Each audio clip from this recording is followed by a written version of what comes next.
And so you have to figure that out yourself so you can pitch like that. The stats are so important because they show us what pitches we get our strikeouts with. We're like, gosh, we have a ton of strikeouts. How? Our walks.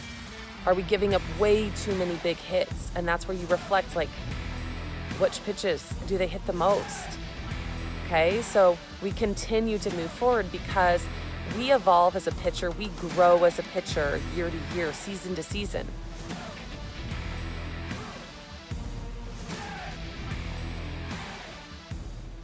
Welcome to the Weekly Dose. Last week, we talked about the end of season and how to assess and reflect. This week, we are going to piggyback on last week, looking at our stats. If you haven't gotten a chance to sit down and look at that, we are going to ask you to do that this week. We're getting to the finish line of who we are as a pitcher. And that's the goal. If a college coach is standing behind you, they should know who you are. They should know what your strengths are. They should know what your setup pitches are. And so you have to figure that out yourself so you can pitch like that. The stats are so important because they show us what pitches we get our strikeouts with. We're like, gosh, we have a ton of strikeouts. How? Our walks. Are we giving up way too many big hits? And that's where you reflect, like, which pitches do they hit the most?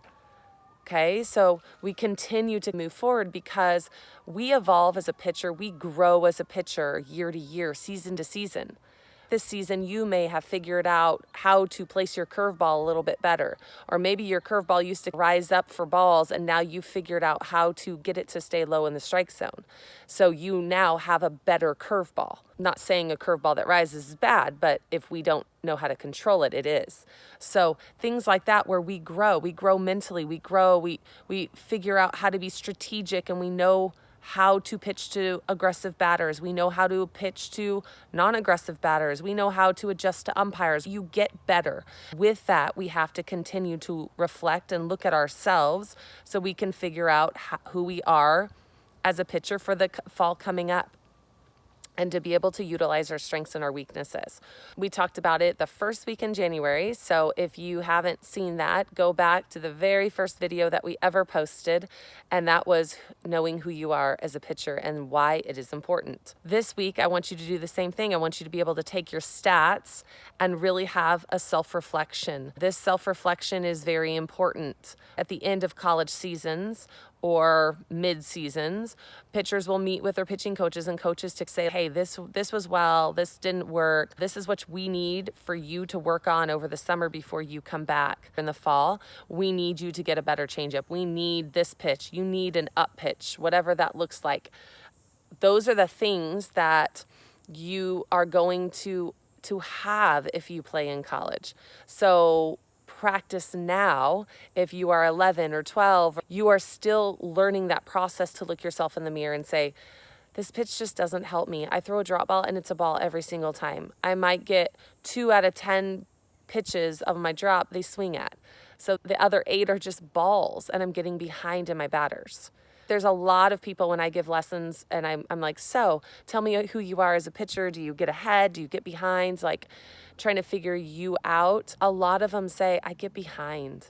And there's a reason why. There's a pitch that gets you behind, that you think you have, but you don't. So self-reflection is hard. It's hard to go into those meetings and to hear your flaws and to hear your weaknesses. But remember, that's the only way we can grow, to say, yeah, you're right. That doesn't help me, and I'm going to really commit to working hard. I'm really going to commit to that, or I'm going to move on and focus on the pitches that are good to get them to be great for me. Okay, so sit down with your stats, sit down with your parents, and then bring it to your pitching coach.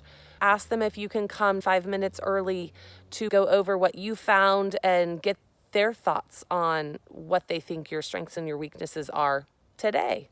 Because it changes, it evolves, things click. But it's very important to do that. It's something that we have to be able to do. And I assure you that if you can sit down and do this, which takes time, takes vulnerability, you are already committing to being a better pitcher because you want to do the hard, you want to hear the hard to be able to move forward. So good luck with that, and we will see you next week. Make sure that you subscribe below to continue to get these notifications, and look for the weekly dose on Facebook. And that's where we post the videos and the workouts of the week and all the other good stuff. All right. See you later.